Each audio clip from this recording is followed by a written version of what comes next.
The first time Arnold came to America, I took Louis backstage, and when Arnold went by us, I'll never forget, I looked at Louis' face, and he just looked at Arnold with awe.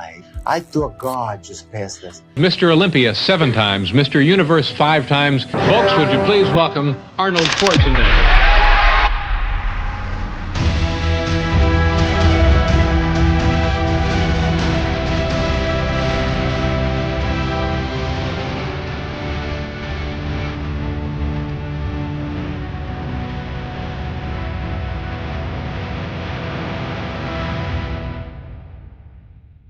When the conversation turns to the greatest bodybuilders of all time, the name Arnold Schwarzenegger rises above the rest. But beyond the trophies and fame lies a man whose legacy is as controversial as it is legendary.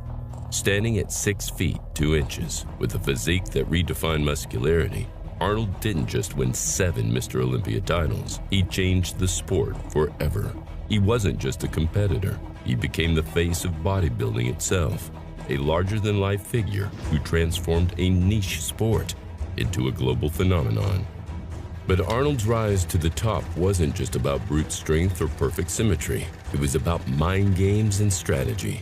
Behind the dazzling charm and his iconic victories was a man who manipulated the sport, the media, and even his own peers. This is the story of a young man from Austria who rose to conquer the bodybuilding world, only to become one of its most divisive figures. A champion to some, a villain to others. This is Arnold Schwarzenegger like you've never seen him before. Born on July 30, 1947, in the small Austrian village of Thal, Arnold Schwarzenegger grew up in a household ruled by discipline, hardship, and an unrelenting desire to escape. Growing up after the Second World War in 1947, I was born, and to grow up with no food, starvation and famine, and my mother going around what they call hamstering, which means begging at various different farmers for food, so she had food for the children. And I had a very tough father that was sometimes physical and smacked us around, and so I wanted to escape from that home. His father, Gustav, a former Nazi party member and the village's police chief, was a strict authoritarian, a heavy drinker. Gustav demanded absolute obedience, often enforcing it through harsh beatings, an upbringing all too common in post-war Austria. My father was a very complicated guy. He was a victim of the Second World War, meaning that he was dragged into the war, became a soldier, a Nazi officer. He was buried under rubble of buildings that collapsed on top of him for 3 days, and then he had back surgeries, and then he was shipped back home. So he was suffering from malaria, he was suffering from shrapnels moving around in his body. He was depressed, obviously, that they lost the war in the first place, so that must have had an impact on all these men, because everyone around me when I grew up was kind of drinking. And so people only drink when they're really unhappy. So there was a lot of drinking going on, a lot of violence going on, hitting the kids. But young Arnold was different. He wasn't going to be just another small-town boy following orders. He wanted more. By his early teens, that hunger turned into action. Waking up at 6 a.m. every morning, Arnold would fetch milk from a nearby farm before beginning intense physical training under his father's watchful eye. A former curling champion, Gustav believed in discipline through sports, and he expected his sons to maintain rigorous physical conditioning. Heard somewhere you mentioned your father made you earn your breakfast. And I was thinking, what does that feel like? We had to earn breakfast, like you said. We had to do push-ups and sit-ups and compete, knee bends and all this stuff, running around the house in order to be allowed to have breakfast. Academically, Arnold was an average student, but he stood out in one critical way: his relentless work ethic. His father wanted him to become a police officer. His mother hoped he'd attend business school, but Arnold had other plans that neither of them could have ever imagined. One day, he caught a glimpse of a bodybuilder on television. That moment changed everything. Reg Park I saw him in Hercules movies.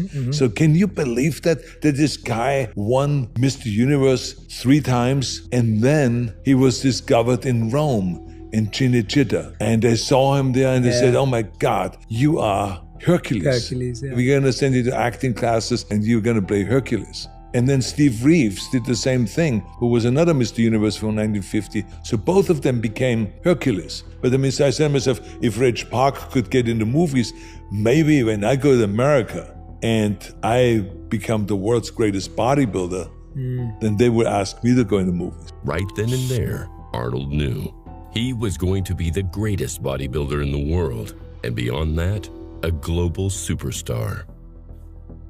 In 1950s Austria, bodybuilding was a joke. Those who lifted weights were mocked and dismissed as foolish. But Arnold Schwarzenegger didn't care. He had no interest in fitting in. He was chasing something bigger. At 15 years old, a simple decision would alter the course of his life forever. His soccer coach introduced him to weightlifting. And from the moment he stepped into the gym, Arnold was hooked. The iron called to him, and he answered with an obsession that would redefine not just his life, but the entire sport of bodybuilding. Arnold faced many struggles in finding the best training methods and exercises, but you don't have to, because now you're just one click away from kickstarting your fitness journey. Whether you're a beginner or an advanced athlete, Fitz is the only fitness app you'll ever need. With tailored workout programs, Fitz adapts to your fitness level. Choose your style: bodybuilding, strength training, powerlifting, or calisthenics. Whatever your goal, we've got you covered. No matter your level, no matter your goal, Fitz is built for you. Start your journey today.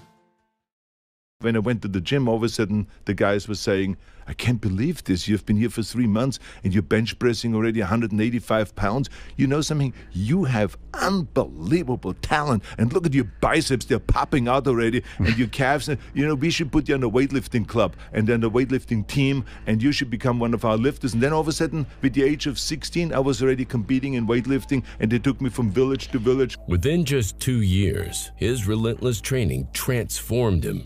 He wasn't just improving, he was dominating.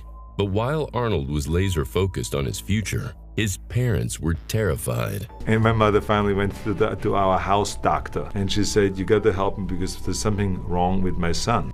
My son has pictures right above the wall there where he sleeps. The whole wall is covered with male bodies that are oiled up with little tiny trunks on. What is going wrong here with my son? And you know, finally the doctor, when he talked to me, he then calmed her down afterwards and says, "Look, I talked to your son. Your son is motivated. He takes this seriously." And he finally calmed her down that she got off my back, because, I mean, she was like bothering me with all this stuff. In 1965, Arnold's dreams of bodybuilding glory hit a major roadblock. He was conscripted into the Austrian army for mandatory military service. Assigned as a tank driver, his days were filled with grueling drills and strict discipline. But then, an opportunity arose that he couldn't ignore.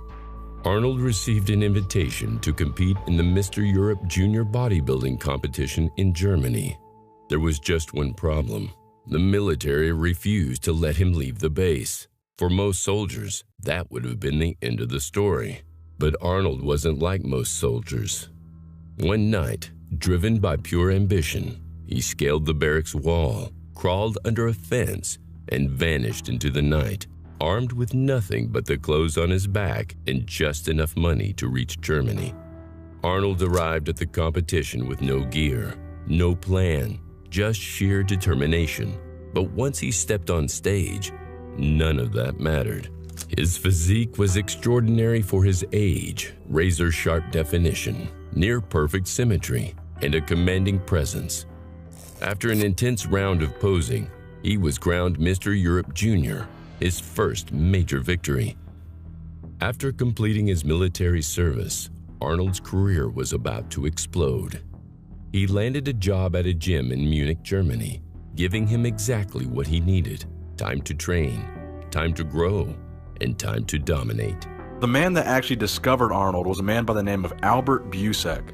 Now, Albert Busak first discovered Arnold Schwarzenegger back in 1965 at one of Arnold's very first competitions called the Best Built Man in Europe. Albert convinced Arnold to come work for him at his gym in Munich, Germany. And Munich was obviously a very big city at the time, so that was kind of Arnold's first step into moving into a bigger spotlight in a sense. In 1966, Arnold took on the Mr. Europe competition, this time in the senior division, facing off against the most elite bodybuilders in Europe. At just 19 years old, he didn't just win, he annihilated the competition. With arms measuring over 20 inches, his physique left the crowd in shock. Even the judges were in awe, so much so that they offered to pay for his trip to London to compete in the prestigious Mr. Universe competition. But then, Arnold made a costly mistake. Just a week after his Mr. Europe victory, he entered another competition, the Strongest Man in Europe. This event, run by a rival organization, changed everything. By competing, Arnold lost the support of the Mr. Europe judges, along with their financial backing for Mr. Universe. Suddenly, the golden opportunity he had been handed was ripped away. Now, he had to find his own way to London.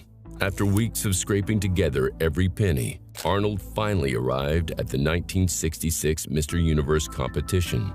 Then all of a sudden I won the Junior Mr. Europe, and then I won the Mr. Europe, and then second Mr. Universe. So by that time, now I was 19 years old, I had over 20-inch arms. Everyone in London, when I arrived at the Mr. Universe contest, and I was 19 years old, they were standing outside the hotel and saying, "Oh, here he is, this is the guy." At 6 feet 1 inch and 236 pounds, he was an imposing force on stage, but not enough. He placed second behind Chester Yorton. The loss crushed him. Arnold expected to win. Instead of sulking, Arnold did what champions do. He got back to work. He returned to Munich angrier and more determined than ever. I was so hungry, so therefore every magazine that I could get a hold of, I bought.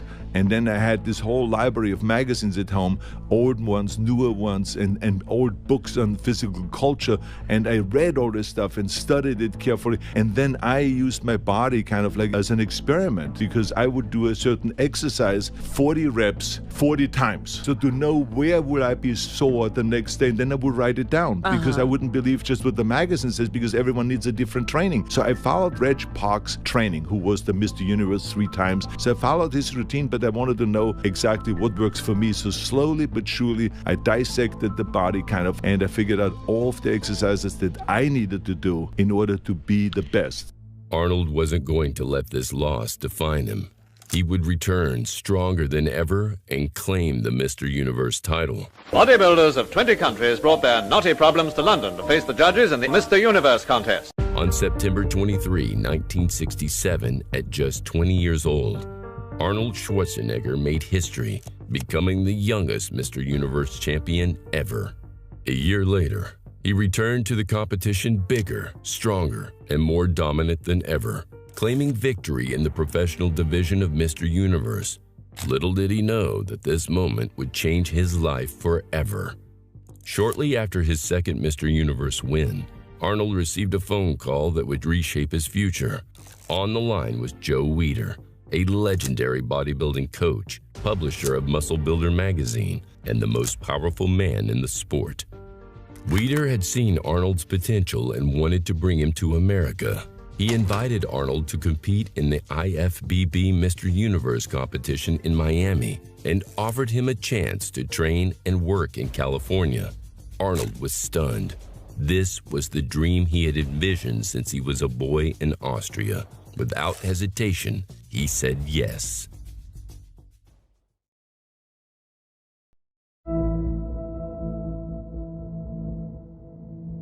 In September 1968, at just 21 years old, Arnold landed in America. He arrived with nothing but a gym bag, $20 in his pocket, and an unstoppable dream. He didn't speak a word of English, but that didn't matter. Settling into a small apartment in Venice Beach, Arnold began making a modest income from photos published in Joe Weider's magazines.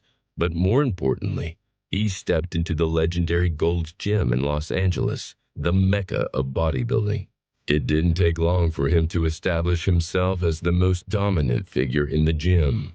After all, he was the future of bodybuilding. Arnold had arrived, and this was only the beginning.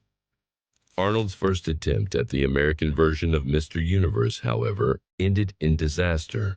He was bested by the legendary Frank Zane, a reigning icon in the bodybuilding world at the time. I was absolutely convinced that I'm going to beat all the American bodybuilders, set me up as kind of like the new champion, become the greatest bodybuilder of all times.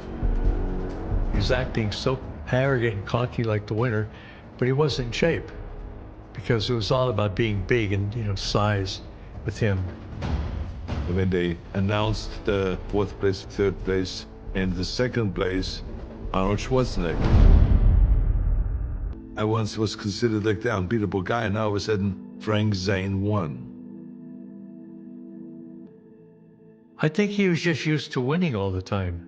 Landing in this country the first time, getting defeated by, as his words, a chicken with 17-inch arms. And my reply to that is, at least this chicken was very muscular and you weren't. I was so devastated. I was lying there in the middle of the night in bed, in this hotel room, and I thought the world is coming to an end. Weider had just moved to California too, and he wasn't offering scholarships for anybody except Arnold. So he only offered a contract to Arnold, even though he lost the universe to you. Yeah. I remember standing on stage, and he's holding my hand up as the winner, and he said, "Oh, Frank, what do you think about Arnold? Isn't he great what potential he has? I'm going to fly him to California and build him up and make him into a real champion." I said, "Hey, Joe, I just beat him for Mr. Universe. What about me?" Never one to shy away from challenges, Arnold set his sights on the 1969 Mr. Olympia contest.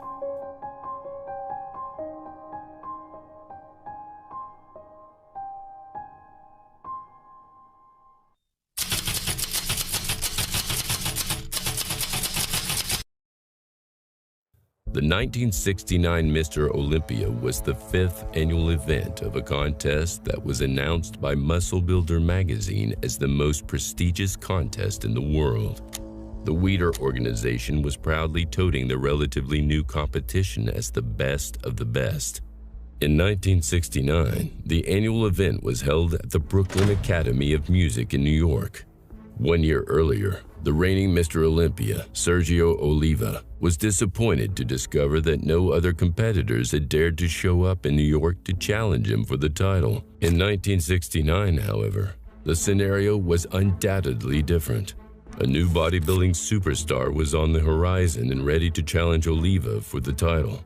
Arnold Schwarzenegger, the young and cocky bodybuilding phenomenon, was plastered all over the Weider magazines during the last 12 months and promoted as the future of bodybuilding. The crowd of bodybuilding fans was looking forward to the clash of the titans. Sergio had his biggest fan base packed into the Brooklyn Academy of Music that night. However, the crowd was also anxiously anticipating the arrival of Schwarzenegger on stage. Featured extensively in Muscle Builder and Mr. America magazines for the last year, Arnold had the hype and the momentum behind him. Weider was pushing for Arnold to take Sergio down and become the new Mr. Olympia. The Mr. Olympia only featured 2 competitors in 1969, Sergio Oliva and Arnold Schwarzenegger. Sergio stepped on stage first. His freakish proportions put his head and shoulders above the competition. The New York audience shouted encouragement to their hero as Sergio went through his posing routine, displaying the best physique on the planet. Arnold Schwarzenegger stepped on stage next to a resounding ovation. However, this was not the same bulky and pale bodybuilder that had lost the title to someone 50 pounds lighter than him 1 year earlier.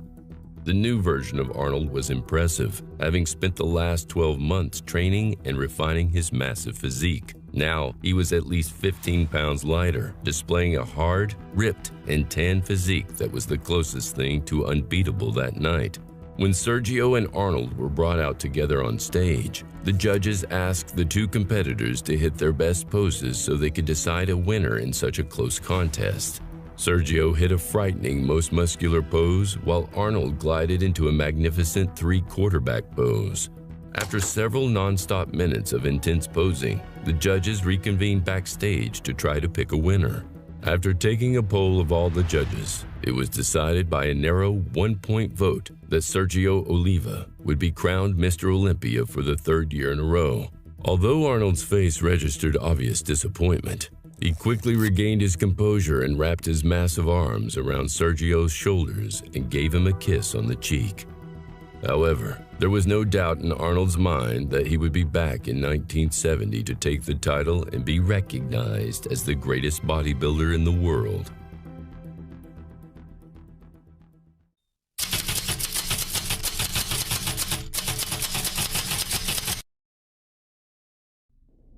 The 1970 IFBB Mr. Olympia, Mr. America, and Mr. World contest were held on October 3, 1970 at Town Hall in New York City. The crowd was screaming for both Sergio and Arnold to come on stage. This was the true battle of the giants, the myth versus the Austrian oak. Reg Lewis, 1963 IFBB Mr. America, also decided to enter the Mr. Olympia that year. Reg displayed the more symmetrical and polished physique that was popular a decade earlier. While Reg was posing in front of the sold-out auditorium at Town Hall, the real contest was taking place in the warm-up room. Sergio and Arnold got into a heated argument on who would pose last. Sergio taunted Arnold, telling him that he was a nobody while Sergio was still the reigning Mr. Olympia. Interestingly, Arnold had defeated Sergio just 2 weeks earlier at the AAU Mr. World contest in Columbus, Ohio. Despite this, Arnold dropped the argument and allowed Sergio to pose last. Sergio was big, but he was too smooth, but he was really big. Arnold was really at his best that year compared to 69. You know, he was bigger, he was more cut.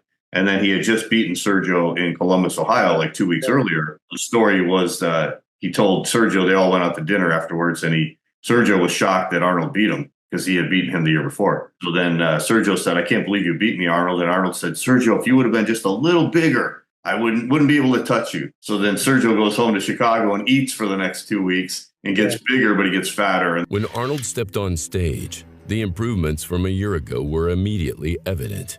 Arnold was bigger than last year, but still in great shape with detailed definition and separation. His posing was superb, with each pose perfectly executed. His routine was strong and powerful, with such iconic poses as his front double biceps, side chest, and 3-quarterback pose, all looking spectacular. When Arnold left the stage, even the most fierce Oliva supporters were cheering for him. Sergio took his time stepping on stage. As the reigning king of bodybuilding, Sergio milked the audience for all the applause he could before finally making his entrance. Bigger than ever before, it was clearly evident that Sergio had sacrificed quality for quantity. He was still displaying his magnificent shape with his tiny waist offset by his huge chest and arms and his massive thighs. However, the magnificence of Oliva's physique was overshadowed by excess fat and oil. The sharp details and hard lines that had made Sergio a physical phenomenon from 1967 to 1969 were no longer present. The crowd still greeted Sergio with thunderous applause. They jumped out of their chairs when Oliva raised those incredible arms for a front double biceps. And again when he ended his routine with the myth pose, a shot that no other bodybuilder could copy. Sergio raised his arms straight overhead, drawing attention to his incredible V-shape, tiny waist, and massive thighs. Finally, all 3 Mr. Olympia competitors were brought on stage for the final pose down. Reg Lewis stood off to the side while Arnold and Sergio battled it out for the title. Arnold hit his front double biceps pose while Sergio brought the house down with the famous Oliva Most Muscular. Put a little trick on him. We were doing pose off after pose off, and then I said to him, "I think it's enough. I think that they must know by now who is going to be the winner, and this is your right." And then he walked off. And I pointed at him like he's giving up. So it was like kind of a psychological little trick that kind of closed the deal once and for all. The trick worked. Arnold looked like the hungry champion, and Sergio appeared to be the defeated loser. The pose down eventually came to an end, and the audience waited in anticipation as the judges calculated the final scores. Finally, promoter Bud Parker approached the microphone and announced the winner of the 1970 Mr. Olympia. One and only, Arnold Schwarzenegger. The crowd of former Oliva supporters cheered the decision as a happy Arnold stepped on stage with Joe Weider. Weider held a beautiful silver plate with a cash prize of $1,000 on top. Arnold Schwarzenegger was now the king of bodybuilding at only 23 years of age. He had done the impossible by defeating the invincible Sergio Oliva and becoming the youngest Mr. Olympia ever.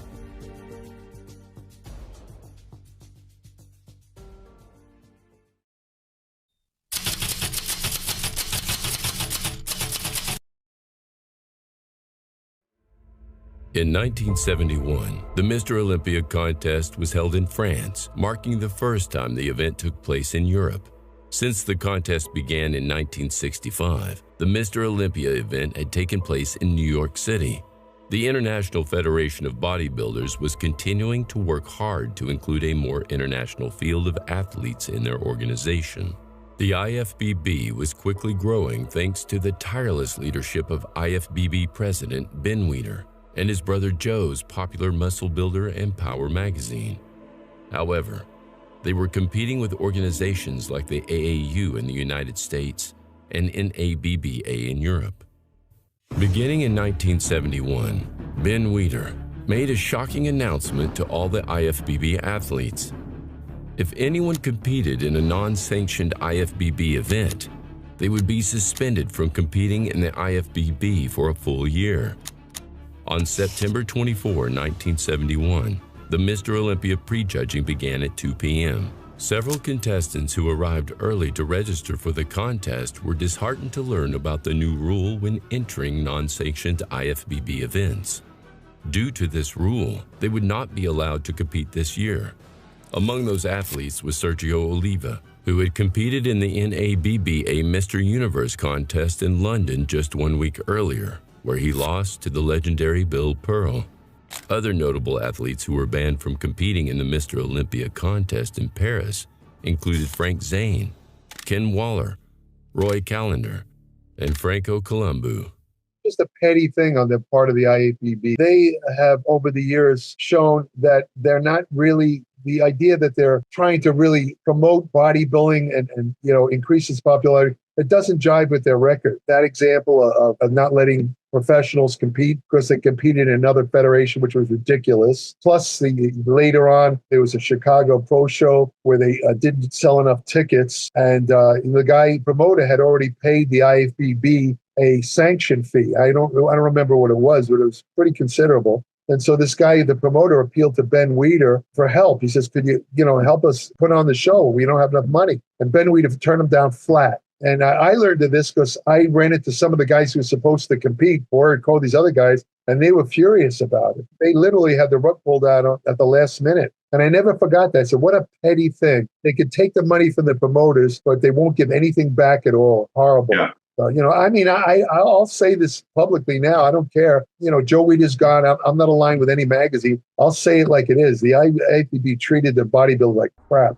With all the other contenders banned from the contest, the only highlight of the evening was the posing routine of the reigning Mr. Olympia, Arnold Schwarzenegger. He had prepared for this contest with the intensity and dedication required for a rematch with Sergio.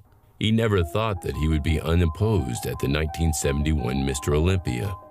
The physique that Arnold presented to the judges and the audience in Paris was nothing but spectacular. Weighing nearly 250 pounds, Arnold was massive. His 22-inch arms and broad chest were incredible to see. Even his legs, which were once criticized, looked amazing, bigger and more defined than ever.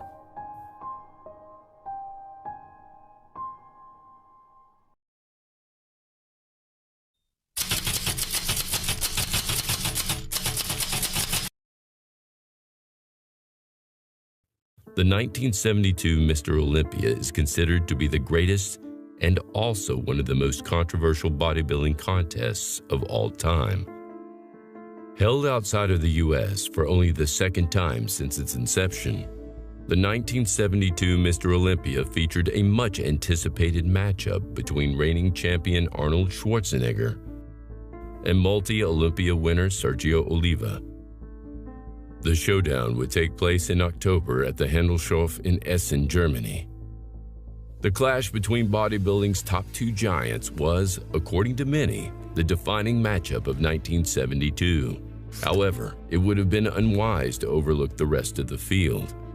One of the most impressive lineups in Golden Era history graced the stage, featuring no less than 4 current or future Mr. Olympia winners: reigning champion Arnold Schwarzenegger, multi-time winner Sergio Oliva, future Mr. Olympia champions Frank Zane and Franco Columbu. Completing the classic lineup was the 1970 Mr. Europe winner, Serge Nubret. When the 72 Olympia lineup walked into the small warm-up room, which doubled as the prejudging room, it became obvious the area would be too small for the 6-man lineup. Before the judging could commence, a room large enough to contain the world's best physiques would be needed. Schwarzenegger had a plan and suggested a larger room that would be good for the competition, but would also provide him with a personal advantage. Back in the Golden Era's earliest beginnings, all Olympia judging was done during the prejudging. Posing routines and any additional comparisons would be exclusively for the benefit of the audience.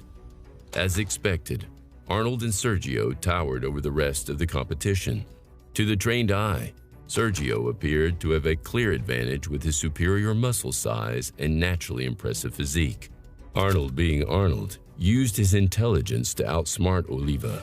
As Schwarzenegger later admitted, the room he had specifically requested earlier featured a black backdrop. A room with a darker backdrop would showcase his skin tone better and allow Oliva's to blend into the background. Arnold also appeared to stand closer to the front of the stage, thus conveying an illusion of greater size. The optical advantages Arnold had manipulated made a huge difference. Sergio placed second, while Arnold took his 3rd Olympia crown, much to the collective dismay of those in attendance. Bodybuilding historians and seasoned Golden Era competitors almost unanimously agree that Sergio Oliva should have won in Essen.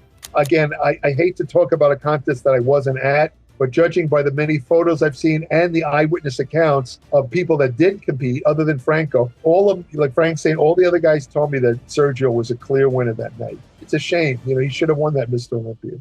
We went to Essen, Germany to compete in my first Mr. Olympia. I mean, it was Arnold's contest in Essen, Germany. He didn't deserve it. Sergio should have won. Oh, yeah, he was in great shape. But Arnold was a month out. He was a month away. But, you know, they gave it to him because it was in Germany. Arnold's fellow competitors Zane, Columbu, and Nubret would continue to carve out successful bodybuilding careers of their own, except for Oliva, who promptly retired after the event, confident that he would win in 72, and feeling dejected following the controversial outcome. The myth quit the IFBB. Arnold's friend, the guy who ran the German version of Muscle and Fitness, I can't remember his name. Albert Busek? Busek. There was rumors that he kind of handpicked the judges to ensure that Arnold would win that contest. You look at the photos of how it turned out, there's credibility to that. Even if you don't know a lot about bodybuilding, when you compare, I mean, not that Arnold looked bad, he looked great, but it just happens to be that year, Sergio was at the peak best condition ever. And Sergio at that condition was almost just about unbeatable. If Busek handpicked the judges to ensure Arnold win, well, that explains everything right there. But Arnold admitted that he was off. He said he was a couple pounds off. He said, if I would have been a judge, I would have picked Sergio. But he said the reason why he won was he said it was European judges and the Europeans like a bigger guy. And he said, I'm bigger than Sergio because I'm taller and just way more. And he said, so I can understand why I won because they look for a certain type. But he goes, I wasn't at my best. I was a couple pounds off. And he goes, if I would have been a judge, I would have picked Sergio.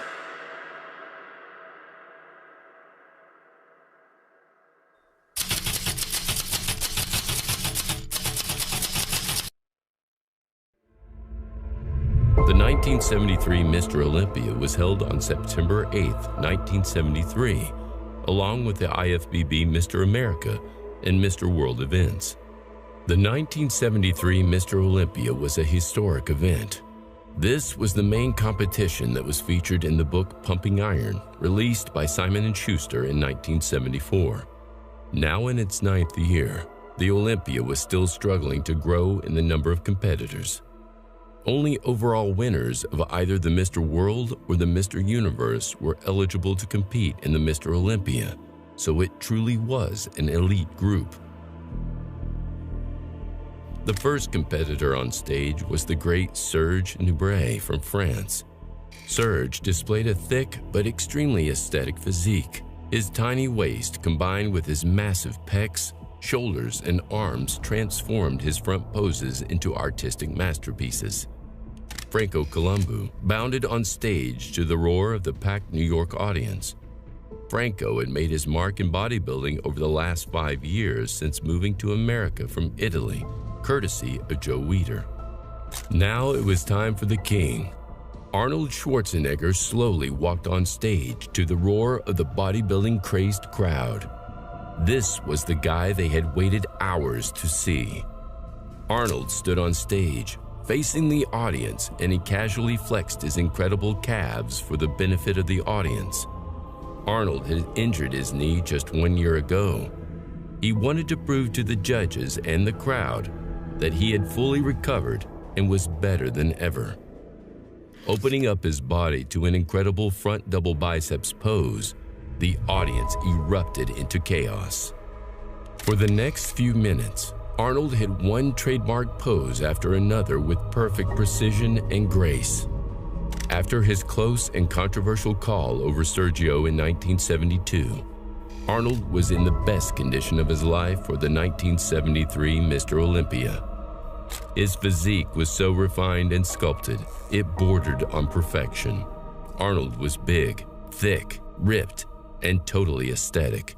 He was the epitome of what Mr. Olympia represented in 1973, the most perfectly developed male physique. Arnold accepted his trophy on stage from his longtime girlfriend, Barbara Outland. Franco took second place, followed by Serge Nubret in third.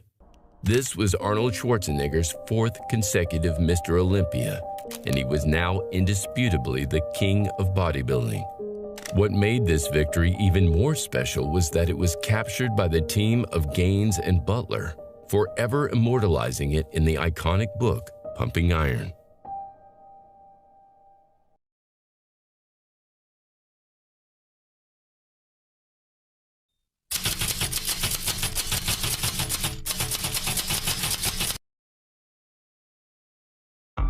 The 1974 Mr. Olympia contest was somewhat of a milestone in the history of bodybuilding's biggest competition because of the emerging media attention it began to attract. Despite the widespread prejudice and misunderstanding directed toward the bodybuilding community by the general public, Sports Illustrated magazine was intrigued. This unique subculture prompted Sports Illustrated to send one of their top writers to cover the topic in a substantial 10-page article featured in their October 14, 1974 issue. The often misunderstood sport of bodybuilding was approached with both curiosity and respect by reporter Richard W. Johnston. Sports Illustrated sent one of their top writers out to the contest to cover it. So this was kind of the beginning of bodybuilding reaching mainstream press. And George Butler and Charles Gaines were both at the contest. Now, they had covered the 73 Olympia for their book. The book was coming out only like weeks after this contest. I think it came out in November of 74. This contest was in October of 74. This was like right on the crest of, you know, bodybuilding reaching mainstream. It was still like kind of in the closet, I guess you could call it, where it was still a small sport, but people were in the mainstream press were starting to get wind of bodybuilding. And then, of course, when the book Pumping Iron came out, that really brought it open. A couple years after that, the movie came out, and then that brought it open more. And then eventually we get to the 80s, and now the whole fitness boom is going. But it really was starting here.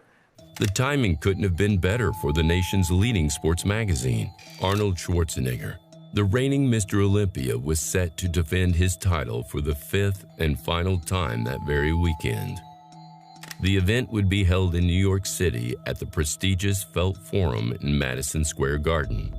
At the peak of his career, and with his eyes set on soon conquering the world, Schwarzenegger impressed the reporter from Sports Illustrated so much that he received the distinction of being labeled the most extraordinary athlete anywhere today, as well as the most perfectly developed male in history. Johnston attended the 1974 Mr. International contest, held at the Embassy Auditorium in Los Angeles that summer. The event, promoted by both Schwarzenegger and his best friend Franco Columbu, allowed the veteran reporter to experience a bodybuilding competition in person. It also gave him the rare opportunity to see the king of the sport do his thing on the posing platform. After witnessing Arnold's performance on stage, he eloquently described it as an athletic and artistic display that communicates as much emotion as a Bobby Thompson home run or a Joe Namath bomb thrown 60 arching yards 10 seconds before the final gun. The nearly sold-out crowd at the 4,500-seat Felt Forum witnessed bodybuilding history as a perfectly sculpted Schwarzenegger easily cruised to his 5th Mr. Olympia victory, defeating his new challenger, 22-year-old Lou Ferrigno. Ferrigno, already a 2-time Mr. Universe winner, was hailed as the sport's next big thing in recent issues of Joe Weider's Muscle Builder and Power magazine. At 6 feet 5 inches and weighing 260 pounds, they expected Big Louie to give Schwarzenegger the challenge previously presented by former champ Sergio Oliva. Unfortunately, Lou had over-dieted for the 1974 Mr. Olympia and did not present the dominating mass shown by the confident Schwarzenegger. Only 6 days earlier, a ripped and massive Ferrigno had easily dominated the competition to win his 2nd consecutive Mr. Universe title in Verona, Italy. However, Arnold stepped onto the Olympia stage in the best shape of his life and at his heaviest ever, weighing a staggering 237 pounds of superbly sculpted perfection. In the end, he and Lou faced off in a pose-down before a roaring crowd of passionate bodybuilding fans. It was obvious to even a novice observer that Arnold had more muscle mass and diamond-hard quality to his physique than his younger opponent did. This was despite being 3 inches shorter and weighing 23 pounds less than the hulking Ferrigno. After years of domination in the bodybuilding world, Arnold had defeated all the top champions of the sport several times over. With 5 Mr. Universe titles and 5 Mr. Olympia victories, this was to be his final time on stage, and he wanted to end his illustrious career with a bang by competing in his best condition ever. As he stood on stage posing with his trophy alongside Joe Weider and Lou Ferrigno, Arnold was at his absolute peak. Arnold Schwarzenegger was not only Mr. Olympia, but as Sports Illustrated magazine accurately noted, the most perfectly developed human being on the planet. As Arnold and Franco exited the backstage doors of the Felt Forum at Madison Square Garden, they were immediately met by a massive crowd of passionate bodybuilding fans. They chanted Schwarzenegger's name as the 2 champions walked down the streets of New York. Onlookers must have asked themselves what was going on and why so much commotion surrounding these 2 men dressed in tracksuits carrying their gym bags. The fitness revolution was about to occur, but only this small cult following of bodybuilding fans could see it coming. It wouldn't be long before men around the world began scrutinizing their reflections with a newfound focus on pecs and abs, an ideal that seemed almost unimaginable back in 1974.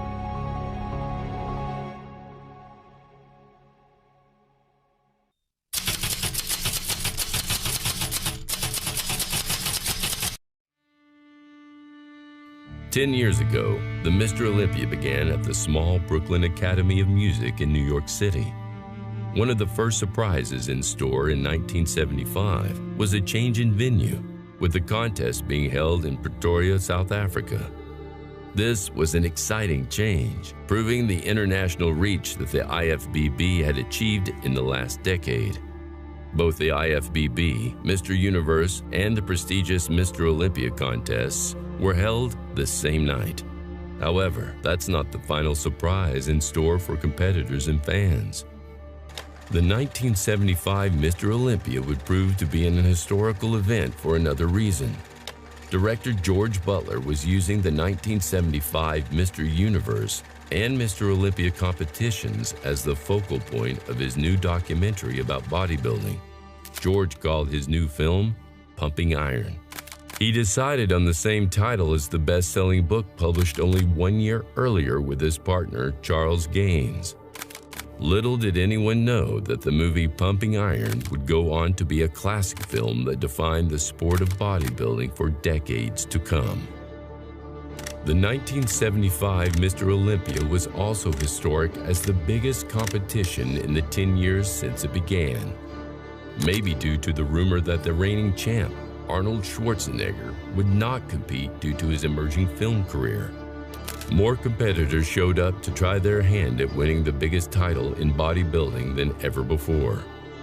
Continuing the new rule from the year before, the 1975 Mr. Olympia would be held in 2 weight divisions, under 200-pound class and over 200-pound class.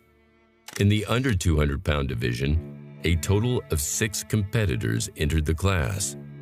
In the over 200-pound class, 3 competitors signed up to compete. This was a big increase over the last 2 years. The highly anticipated Mr. Olympia event was about to begin, and both the judges and fans got their money's worth, witnessing world-class physiques on stage that night. In the under 200-pound division, Franco Columbu competed in the best shape of his life. In the over 200-pound class, Arnold Schwarzenegger was back to win his 6th consecutive Mr. Olympia contest. Arnold was uncontested as the king of bodybuilding. Arnold had just completed his first major movie, Stay Hungry, which he filmed in the spring of 1975. He had to bring his weight down to 210 pounds for the filming of that movie. To bring up his body weight to bodybuilding standards, he trained very hard over the summer before the Mr. Olympia contest in November. When I weighed 245 pounds, and Bob Rafelson, the director of Stay Hungry, said to me that I'm interested in having you come in for a reading and work on your acting and all this because I'm interested in having you in a movie. And then he said, but I don't want you to weigh more than 210 pounds. So I said to him, well, it's funny you come to me and you want me to be in a movie, but I'm weighing 245, 246. I say, I just won the Olympia, I say, which was 1974, and I was really at my biggest. And but he demanded that, and he says, look, it's very simple. On the day we start shooting, he says, I'm going to put you on a scale, and if you don't make the 210, you're out. What happened to me that year was very interesting because I had to drop the weight to 210, and then after I was finished with Stay Hungry, I decided that I go back into the Olympia because I actually, in my mind, retired in 1974. But because George Butler and Charles Gaines came to me and says, we're going to do Pumping Iron, not only the book that we have that was very successful, but we want to do a documentary.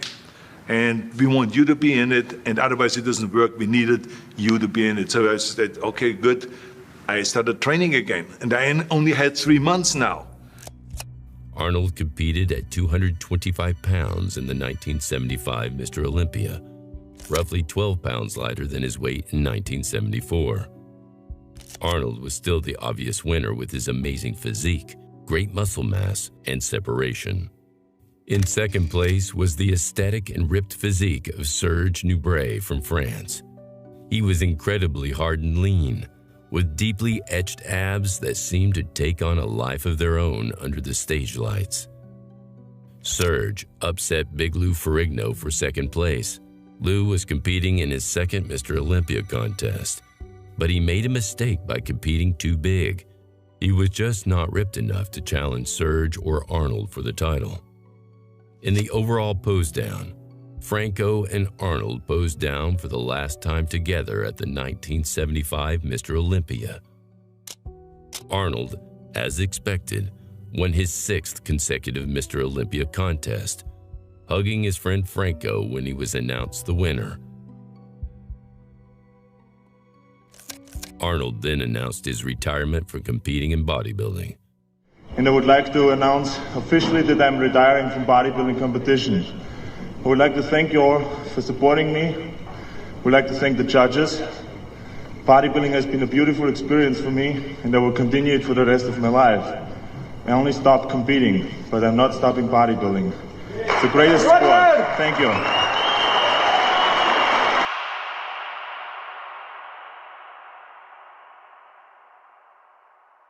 Between 1975 and 1980, Arnold focused on expanding his personal brand. He appeared on talk shows, graced magazine covers, and became a regular presence in the media.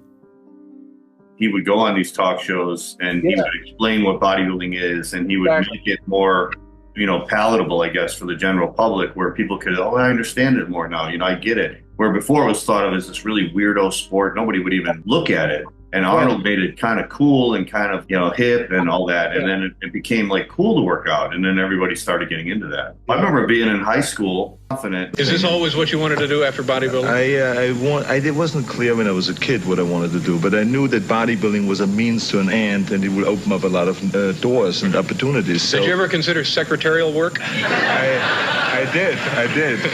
But my typing wasn't that good. Typing wasn't good. Now, you mentioned you're trying to, did you say lose your accent or what? No, it's just that you always have to work on it to be totally understandable out there. Well, you don't want to lose it, though, do you? No, it's not important to lose it. I think that some people think it's attractive. Other people think it's very sexy, which I don't blame them for saying so. I think it has a lot. I used to do bench press with over 500 pounds and squats, the kind of training that you do right now, basically. I couldn't believe the way you broke this jacket. Thank you very much. That was too much. She's a lovely woman. She's wonderful. She's the best thing that ever happened in my life. Now, how does the rest of the Kennedy family feel about you? Not that you aren't a great guy, but... I mean, how did you know what I mean? It's the best thing that ever happened to the family.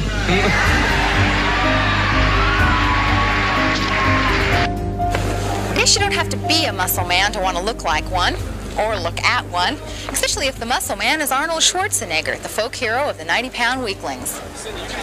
Arnold's appearance at a Fashion Valley bookstore drew standing room-only crowds who wanted to meet the man with the muscles.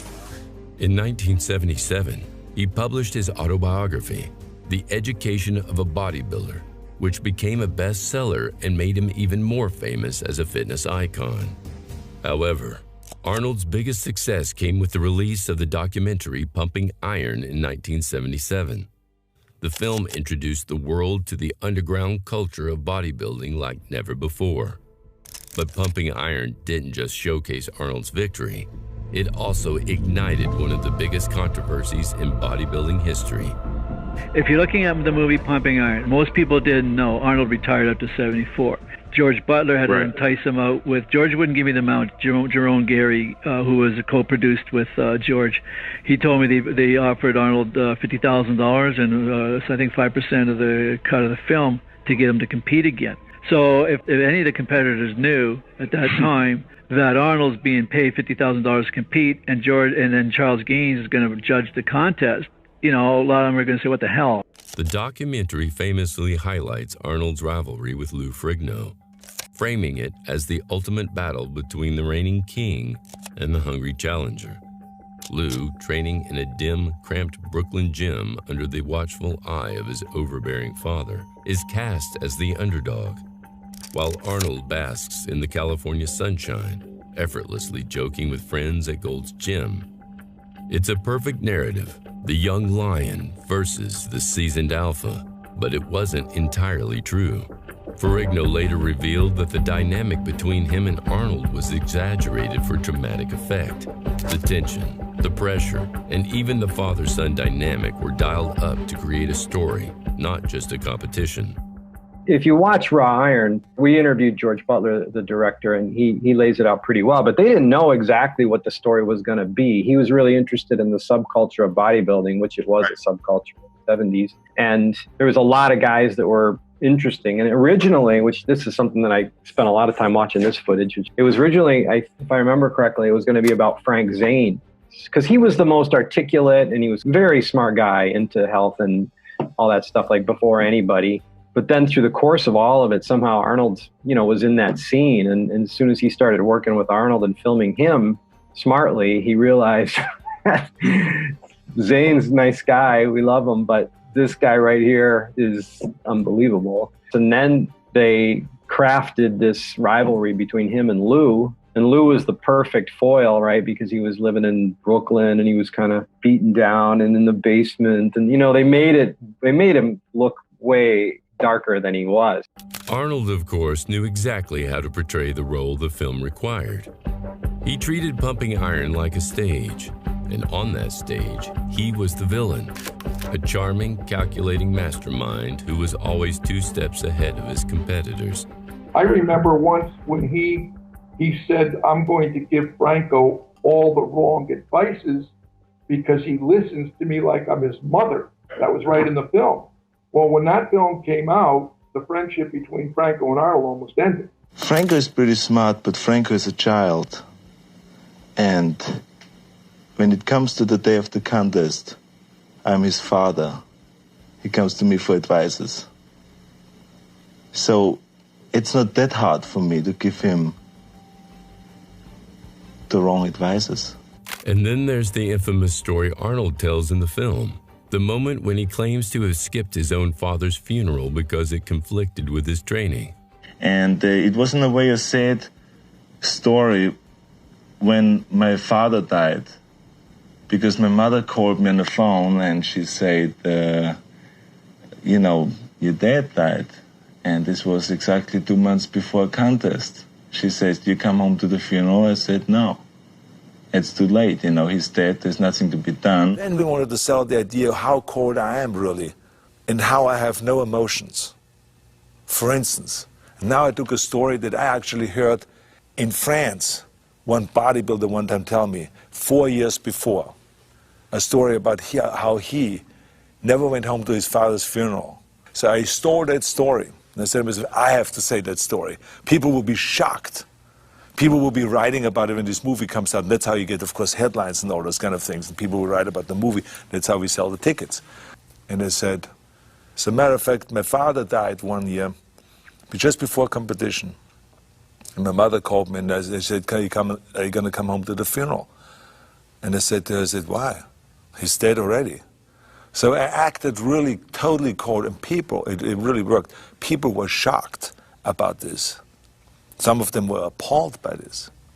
And so, of course, since then, I've been getting those questions. Is this true? Is this not true? I mean, did your father really happen? The reality of it is that it never happened. My father never died before any competition. He died 3 months after a competition in 1972, and I saw him just shortly before he died. The climax of the film, the 1975 Mr. Olympia competition, further fueled the controversy. Arnold's victory, his 6th consecutive win, was presented in the film as a foregone conclusion. Lou Ferrigno, though young and inexperienced, was portrayed as the ultimate threat to Arnold. As time went on, and I saw that Lou Ferrigno could not be what was in the original intention to make him the villain. He was a big guy, but he did not have the kind of a presence that would make him look like an evil guy that wants to come and destroy me. So slowly we changed the whole thing and actually made him the victim and made me the guy that pulls the tricks on him and that wipes out the competition year after year. And there was no reason to do a psych-out job on him because I felt 100% that I'm going to win the competition because he was just not there at this level yet of competing. He was not ready yet to win the competition, so therefore there was no reason to psych him out. But we wanted to play it that he's really dangerous. He could wipe me out. He's huge. He's gigantic. After Pumping Iron was released and insiders began discussing the event, it became clear that Arnold's greatest rival had been none other than Serge Nubret. This contest, I was in very, very good shape 12 days before. And when they saw me, the day after, they told me, you cannot compete. They did not tell me why. So I stopped training I stopped dieting for 12 days. I lost 12 pounds. And then the day before the prejudging, they told me, okay, Serge, you can compete. Ben's rendition is that he told Serge a couple weeks ago he can't compete because he was involved in these films. Ben's rendition doesn't make any sense. Now, the other side, Serge Dubray's side, and there's another person I spoke to who wanted to remain anonymous. Serge told them that Ben approached Serge and asked him to drop out because if he dropped out, he would make sure he got all the fairness and all the promotion for next year's Olympia. In fact, it almost guaranteed him a win. If you looked that good 12 days before, why did you change anything? Why lose 12 pounds? No, because I was so annoyed about what they said, you know? You know, when you have been training for 3 months for the contest and you come to the country, they tell you cannot compete. I stopped eating. I stopped training. I could not eat for 12 days. And I never went to the gym. I went to the gym only the first day when I arrived in South Africa. I never went to the gym again. The day of the contest, Arnold was better than me. But 12 days before, no way. I was 212 and Arnold was 220. I was ripped. And you know, after 12 days not dieting and not training, how many muscle you lost, right? So when I went to the contest, I was 200 pounds. So Arnold beat me. But 12 days before, no way. He could not beat me. Serge, so let me ask you this. You would go on to take second place to Arnold. Allegedly, as the story goes, you wouldn't sign the release for them to use more footage of you in pumping iron. Is that true? Yeah. They come to Paris to shoot me, to show me how I train. They come to the gym. My wife was waiting, my daughter, Karine, and then everything was perfect, okay? So they shoot everything. And, you know, before that, I did about 15 movies before, big screen movie. And then they wrote me a letter to say, okay, Mr. Nubray, your part is very good, you know. We don't have a lot of money. We can give you $200, okay? If they would tell me, we don't have money, we cannot pay you, you know, that won't be an insult. That would be, say, okay, no problem, okay? But offer me $200, that was really an insult for me. And I said, no, I don't want that. This is why they cut all the thing about me.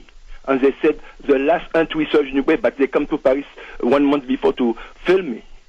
So they knew I was going to compete. Even beyond the competitions, pumping iron blurred the line between documentary and performance. Director George Butler later admitted to employing several controversial tactics, such as staging scenes and even eliminating competitors to make the film more engaging. The most shocking being his request to remove Danny Padilla from the Mr. Universe competition just 1 day before the show. Did they film you a lot of golds also with the cameras, the pumping iron? Yeah, we were all there. I was filmed a lot, but I got taken out a lot because it was an embarrassment to the IFBB. Right, yeah, I can imagine, yeah. See, I was stupid. I should have sued. I would never have to work again. Yeah, right. What they did was the morning of the show, I was told you're not competing. The morning of the show. I was eating breakfast, getting ready to get on a bus. And they said, well, you know, you're not going to compete. I said, what do you mean I'm not going to compete? I'm on the team. Yeah. And nobody would explain it to me. So I went to Oscar State. And I come to find out later that it was Butler who said, why don't you let the little guy stay out and we can have Ken Waller and Mike Katz in the back fighting for the position. Pumping Iron did that. Wow. But perhaps the most outrageous part of Arnold's character was revealed in a recent interview with legendary bodybuilder Robbie Robinson. According to Robbie, the incident took place in one of the famous outtakes from the Pumping Iron documentary, which was filmed at Arnold's house. All came down in San Jose when we was after the competition was over and everybody was having a big party and everything. We was all in there dancing and I'm a black guy. You know, you're not dancing with no white women. Nobody could even think that would even be possible. And then they was filming all of this, and then the process of Arnold comes in the room, down with the blacks. And he kept black in this and black. I started looking around. I'm the only black in the room. So I just walked out, went to my hotel room, went to sleep. Wow. And I remember hearing Joe Weider say, Arnold, stop that. Stop that. And as he was saying it, I was already walking out of the room.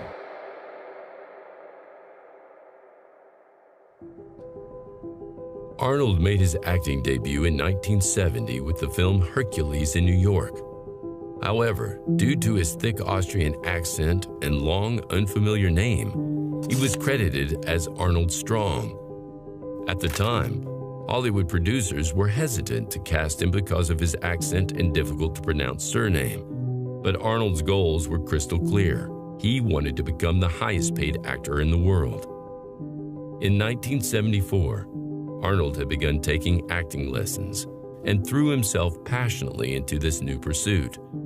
His hard work paid off when he landed a role in the film Stay Hungry, which earned him a Golden Globe for Best New Actor. For a kid from a small Austrian village, it was an incredible achievement.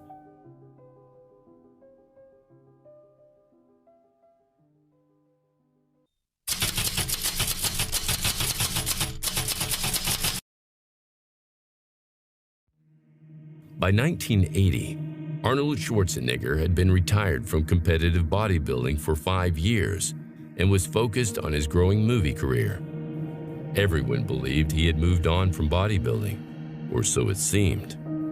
However, at that year's Mr. Olympia, Arnold shocked fans and competitors by announcing his comeback just 1 day before the contest, and at that moment marked the beginning of the most controversial competition in bodybuilding history. The reactions were mixed. Competitor Mike Menzer was furious, while other athletes like Frank Zane and Boyer Coe expressed pity that Arnold was going to return, lose, and tarnish his legacy. On the night of the show, many were shocked of Arnold's conditioning. The Austrian oak failed to compare to a new generation of stars. His physique, while still impressive, lacked the sharpness and definition. His midsection appeared softer than usual, and his legs were extremely underdeveloped. Did you know that Arnold was getting ready for that show, or was that just a big surprise to everybody on the day of the contest? I knew it, but I wasn't threatened by it because and especially when I saw him, he was nervous. Yeah. Had a lot to lose.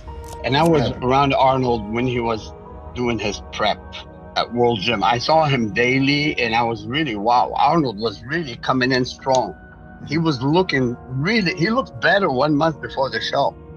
I saw him and I'm like, oh wow. Wait, so he knew he was doing the show a month, because from what I read in the articles, he decided to do a show like the 2 days before. He didn't announce it, but I knew that. And I looked at him, I said, wow, there's no way he wants to look this good. There must be a reason too. So that was his reason. The climax of the show began at that year's press conference, where Arnold belittled competitors, disrupted discussions about the rules, and attempted to shift the spotlight onto himself. 15 of the 16 athletes had signed a petition to abolish the 2 weight classes and have the Olympia contested as a single open class. However, the one athlete who disagreed was Arnold. Then the issue of the weight classes came up, and there was a lot of arguing going on between Arnold and a few of the guys. I wasn't even concerned about that. I didn't care one way or the other. I thought I could win. It was a very large room. There must have been maybe 50 or 60 people in there, and Arnold, as usual, wanted to be the center of attention. But he had said something to denigrate Amir Badu in front of everyone, something that was uncalled for. He was making a fool out of himself, but at that time I wasn't concerned. I thought if Amir Badu wanted to defend himself, that was his business. So he was going through his antics. At one point, Boyer Coe stood up as a gentleman and said, look, why don't we just let Arnold explain to all of us right here, right now, what his reasons are for wanting to have weight classes. Maybe we can get to the bottom of this instead of arguing aimlessly. And he did say it in a very gentlemanly fashion. There was no hint of malice or anything negative in his voice. And Arnold snapped back, oh Boyer, why don't you stop acting like a baby, grow up and be a man, which I thought was uncalled for. So I said, look, Boyer Coe said that as a gentleman, something to that effect. He doesn't deserve that. And that pissed him off. He turned around very rapidly to face me, and he literally had his upper lip was furled around he was snarling like an animal. He said, oh, come on, Menzer, we all know that you lost last year because of your big belly. I allowed that to irritate me perhaps too much, and on impulse, I ran over towards him. I was surprised. Arnold Schwarzenegger sat down. I scared him. went over and sat in the corner. And when he went to sit down, I continued at him. I was wagging my finger at him. There was always tension between Mike and Arnold. There was tension between those two, always. Because Mike would say, you don't need to train 6 days a week, twice a day like Arnold does. You only need to train 2 or 3 times a week. So Arnold's methodology was being challenged in print in the magazines. Arnold didn't like that. Arnold doesn't like to lose. Arnold doesn't like being criticized. The following day at the Mr. Olympia contest in Sydney, Australia, Arnold lined up against Zane, Mincer, and the other stars of the day.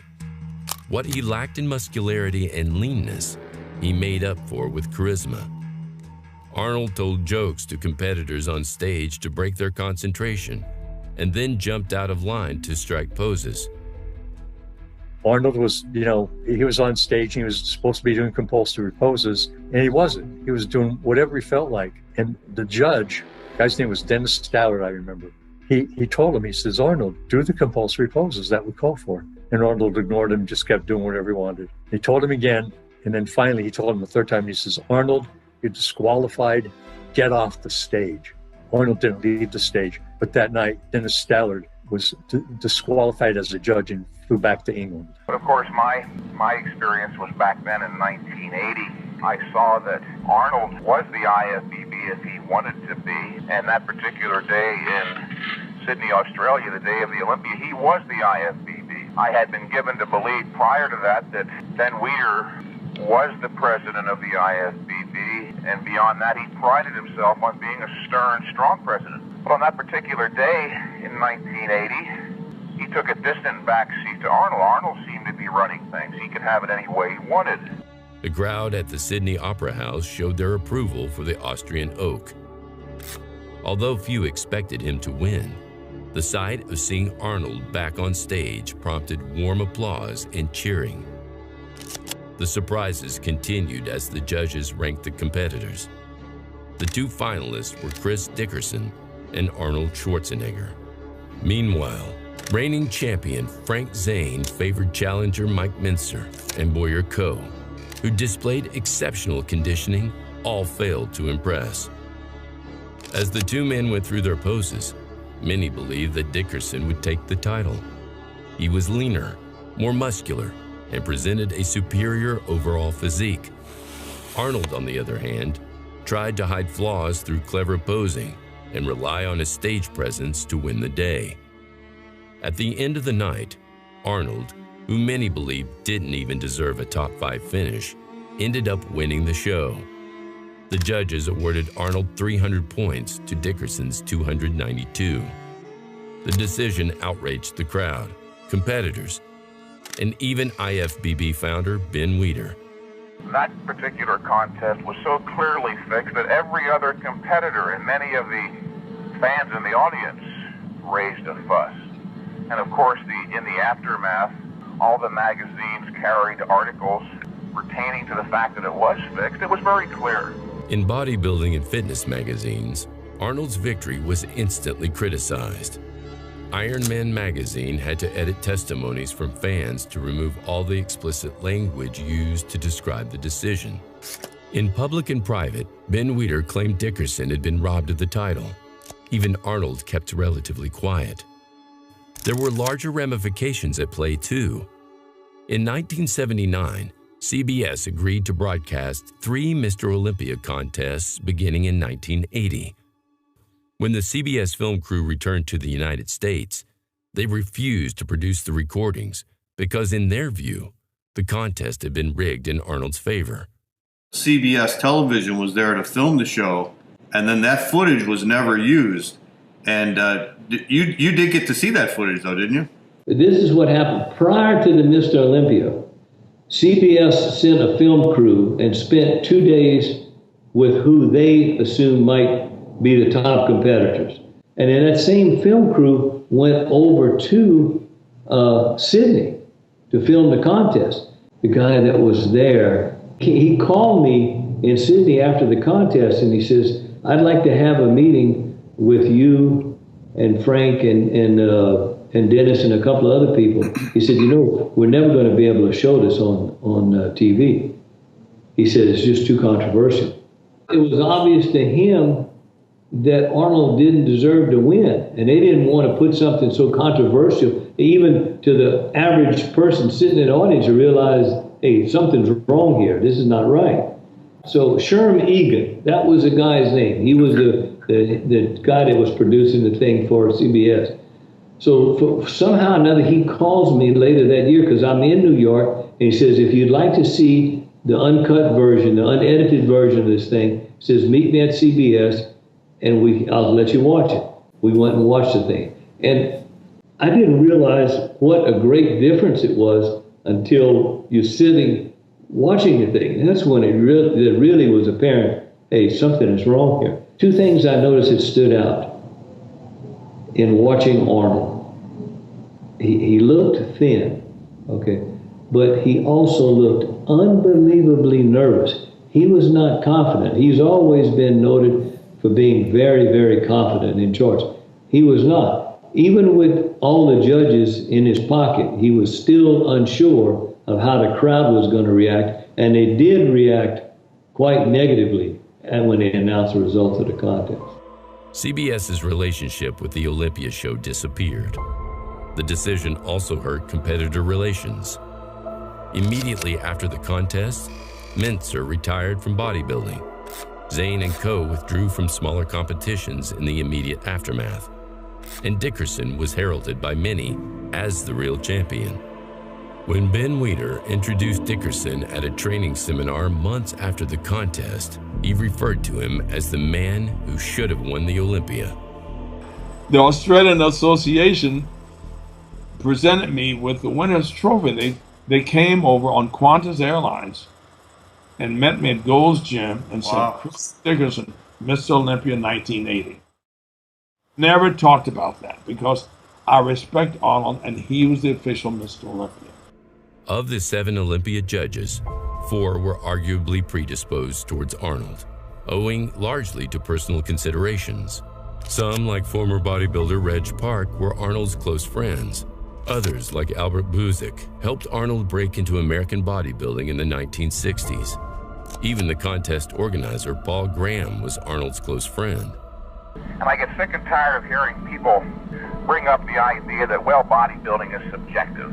So who are you to say that contests are fixed? That is not true. Anything that exists in reality can be viewed, judged objectively. There are objective criteria for judging bodybuilders. It's interesting, at the 1980 Olympia, the only people who saw Arnold as the winner were the 7 judges and his closest friends. None of the other competitors saw him as the winner. None of the audience, or very few, only those that were his friends. This put others at a disadvantage, including Chris Dickerson, whose own mentor, Bill Pearl, had excused himself from judging owing to his friendship with Chris. John Fair suggests that Arnold's charisma likely played a significant role in his 1980 victory. This same charisma also explains why few people question his 7 Mr. Olympia titles. However, a combination of his legacy, favorable judging policies, and experience contributed to his controversial win in 1980. It remains one of the most debated and contested victories in bodybuilding history.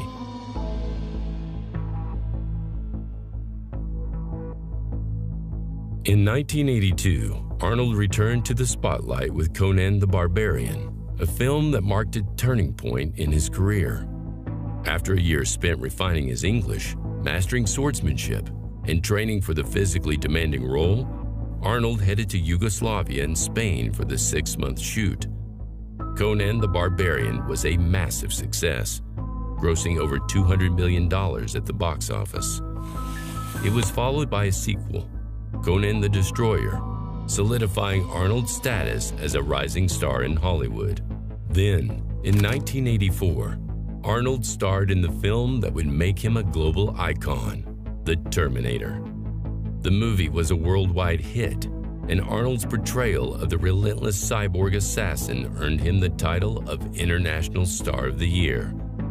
From that moment on, Arnold became synonymous with blockbuster action films.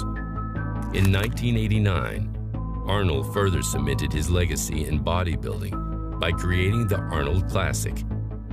This prestigious annual competition, quickly became one of the most important events in the world of fitness and bodybuilding. My whole life, I had this unusual talent that I could see things very clearly in front of me. If I can see it, then it must be achievable.